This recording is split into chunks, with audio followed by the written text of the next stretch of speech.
Bonjour à tous et bienvenue sur cette nouvelle vidéo des tutos Salesforce en français. Aujourd'hui, je vais te partager les 5 extensions Google Chrome que j'utilise le plus lorsque je travaille sur Salesforce. Alors, je te mettrai dans la description de la vidéo tous les liens qui te permettront d'aller télécharger ces extensions si jamais tu es intéressé pour les avoir. Donc là, on va basculer directement pour ne pas perdre de temps sur la première extension que je vais te présenter qui s'intitule Salesforce Organizer. Donc là, au niveau de mon écran, tu vois que je suis sur un nouvel onglet Google et je vais aller cliquer en haut à droite sur Salesforce Organizer. Et en fait, c'est tout simplement l'icône bleue là, enfin l'icône avec un nuage bleu et avec une sorte de serrure à l'intérieur.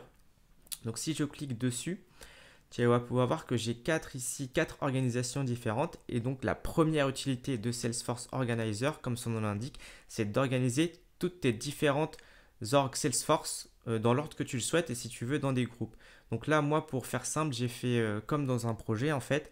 Donc j'ai mon organisation de prod, j'ai une sandbox hotfix, une sandbox UAT et une sandbox de dev. La première fonctionnalité, donc, c'est de pouvoir se connecter sur ces différentes organisations sans aller sur login.salesforce et de retaper à chaque fois à la main tous tes identifiants. Donc ici, l'icône verte qui se trouve là va me permettre de me connecter à l'organisation. L'icône ici juste à droite qui ressemble à un clavier, en fait, ça va te permettre d'ouvrir la console qui est liée à cette organisation. Et puis ensuite, tu as plusieurs autres icônes qui te proposent d'autres fonctions, mais pas très intéressantes. Donc après, tu pourras voir toi-même si ça t'intéresse ou pas. Donc voilà. Après, le seul petit bémol, donc là, on va rentrer un peu à l'intérieur de la machine. Je vais cliquer ici, par exemple, sur la roue crantée. Donc là, c'est comment tu crées en fait ton organisation. Donc tu vas lui mettre un nom. Tu vas lui mettre ton username et ton mot de passe et c'est grâce à ces deux fonctions en fait qu'il va pouvoir te connecter. Le seul problème c'est que tu vois ici password, si je clique sur l'œil qui se trouve là, je vois le mot de passe. Donc si jamais il y a quelqu'un de mal intentionné qui va sur ton ordinateur et qui connaît un peu, il peut aller voir tes mots de passe assez facilement. Donc voilà, c'est un peu le désavantage de cet outil qui n'est pas très sécurisé, en tout cas gratuit, parce que pour l'instant il est gratuit, après on peut prendre une version pro. Donc ça c'est la première chose que je voulais te montrer. Maintenant on va voir les avantages d'avoir Salesforce Organizer, mais pour Salesforce. Alors là maintenant je vais te montrer comment en fait différencier tes différentes orgs, grâce à un code couleur directement dans l'onglet, ce qui va te permettre en fait de ne pas te tromper quand tu vas travailler. Donc, je vais dans un premier temps ouvrir donc, cette première org, tuto Salesforce français-prod. Donc, je fais ça. Et je vais ouvrir aussi une deuxième org qui est donc c'est l'org.fix. J'ouvre les deux. Donc là, à première vue, tu peux voir au niveau des onglets en haut qu'on a exactement la même nomenclature entre les deux orgs. Et en fait, Salesforce Organizer va permettre de pouvoir modifier ces nomenclatures au niveau de l'onglet. Et du coup, tu pourras te repérer plus facilement sur tes différentes organisations Salesforce et tes différentes sandbox. Alors pour faire ça, je vais retourner sur Organizer en cliquant sur l'icône ici. Là, tu vois que je suis dans l'onglet Login, c'est pas ce qui nous intéresse. Je vais aller juste à gauche dans l'onglet Org. Et là, tu peux voir qu'on a deux orgs, en fait, c'est ceux qu'on a ouverts. On va se placer sur la droite au niveau des trois roues crantées, ici. Et là, la première, je vais l'appeler par exemple Production, parce que c'est mon org principal, et je vais la mettre en rouge en cliquant sur la couleur. Je fais Save, et une fois que j'ai fait ça, il faut attendre quelques secondes, et là-haut, tu vas voir un petit changement qui va apparaître dans 3, 2, 1, et voilà. Donc là, le nuage est devenu rouge, on a entrecroché Production, et du coup, tu peux différencier maintenant tes différentes organisations. Donc on va faire pareil pour la deuxième, donc pour celle-ci, mon org.fix. Je reclique ici sur les trois roues crantées.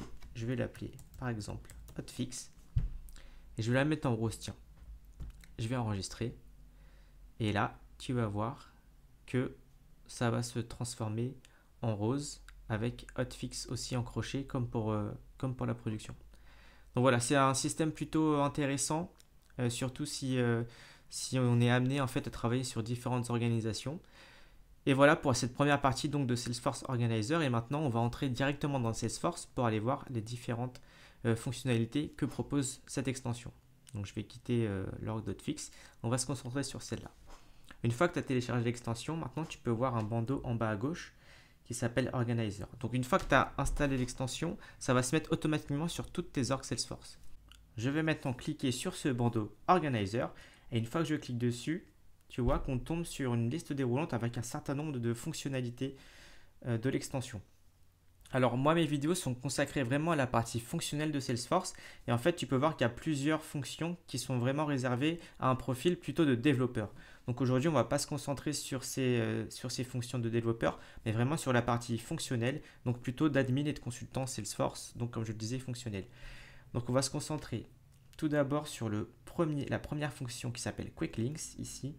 Ensuite sur Home, qui n'est pas vraiment une fonction, c'est plutôt de l'information. Et la dernière fonctionnalité qu'on va voir, c'est Login As. Donc commençons tout de suite par Quick Links. Je clique dessus et en fait, tu peux voir qu'il y a une sorte de barre de recherche qui apparaît. Et en fait, cette barre de recherche te permet d'aller n'importe où dans l'organisation Salesforce actuelle. Donc imaginons que je vais aller sur les Process Builder ou générateur de processus en français. Et ben, je peux tout simplement taper Process Builder et il va m'emmener dans le setup et dans la fonction Process Builder. Et en fait, tu peux aller vérifier, tu peux taper directement dans cette barre de recherche. Alors, il y a aussi, comme tu peux le voir, donc je vais recliquer dessus. Moi, j'ai un raccourci clavier, c'est CTRL-SHIFT espace. Donc, une fois que tu seras habitué, tu pourras aller beaucoup plus vite. Donc, tu pourras faire ça et aller dans User, par exemple, si tu veux aller changer quelque chose dans les in-app guidance ou autre.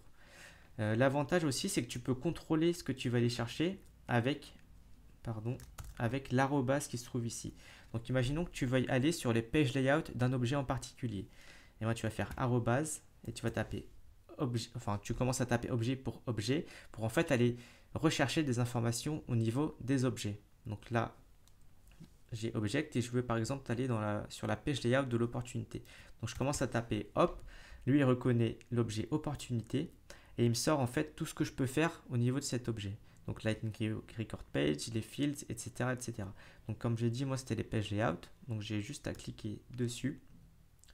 Et je vais tomber donc dans un nouvel onglet sur mes page layout de l'objet opportunité. Donc c'est un outil qui est quand même assez pratique et qui peut te permettre de gagner beaucoup de temps et d'éviter en fait d'aller à chaque fois sur ici, la roue crantée, configuration et d'aller taper dans la recherche rapide qui se trouve ici ou dans le gestionnaire d'objets. Donc c'est plutôt intéressant et ça peut être un outil qui te fait gagner beaucoup de temps. Donc voilà la fonctionnalité que je voulais vous montrer. Ensuite, la seconde fonctionnalité, donc je vais recliquer sur le bandeau en bas à gauche Organizer et cette fois je vais cliquer sur Home qui se trouve ici. Donc en fait c'est pas une vraie fonctionnalité à proprement parler, c'est juste en fait une description de l'organisation dans laquelle on se trouve. Donc on peut voir l'org ID, on peut voir le nom de domaine, on peut voir certaines infos, les limites par exemple de l'organisation. Si je clique dessus, donc voilà, c'est plutôt là réservé pour un profil plutôt développeur, mais on peut voir il y a certaines choses qui peuvent être intéressantes pour nous. L'org ID, ça peut être utilisé, imaginons que vous créez une requête auprès de Salesforce et il veut se connecter sur votre org, il va vous demander l'org ID. Donc pareil, au lieu d'aller dans le setup, d'aller ici dans la recherche rapide et taper société, vous pouvez aller directement trouver ces informations dans Organizer. Donc c'est plutôt sympa. C'est pas quelque chose que vous allez utiliser tous les jours, mais c'est bon à savoir. Donc voilà, et je vais retourner encore une dernière fois sur le bandeau Organizer ici. Et cette fois, je vais cliquer sur la fonction Login As. Et donc vous l'avez compris, Login As, ça veut tout simplement dire se connecter en tant que. Donc là, je vais pouvoir aller taper le début du nom d'un user qui se trouve sur ma plateforme. Et il va me le trouver, donc j'ai son ID, son nom, son username, son email, etc. Et j'ai plus qu'à cliquer sur l'icône verte qui se trouve ici, comme pour les organisations Salesforce vues précédemment, et il va tout simplement me connecter en tant que ce user. Donc là, vous pouvez le voir en haut sur le bandeau violet, que je suis bien connecté ici en tant que monsieur Jambon. Alors voilà, je t'ai montré comment moi j'utilisais Salesforce Organizer dans ma vie de tous les jours en tant que consultant Salesforce. Mais évidemment, cette extension propose d'autres fonctionnalités tout aussi intéressantes, mais moi je ne les utilise pas. Tu as par exemple la possibilité de faire des imports ou des exports de données sans passer par un outil externe comme DataLoader, ou la chance d'avoir une interface un peu plus user-friendly lorsque tu vas configurer tes change sets. Donc surtout, n'hésite pas à réagir dans les commentaires de cette vidéo si tu souhaites me faire part d'une fonctionnalité que j'aurais oubliée et surtout qui pourrait m'être utile aussi. Et maintenant, je te donne rendez-vous la semaine prochaine pour te présenter la deuxième extension Salesforce qui s'intitule Salesforce Inspector. En 3 mots rapides, c'est un outil qui te permet d'aller inspecter tes données Salesforce directement au niveau des enregistrements et c'est aussi l'outil que j'utilise pour faire mes imports de données. Je t'en dis pas plus et je te donne rendez-vous la semaine prochaine. À toi de jouer!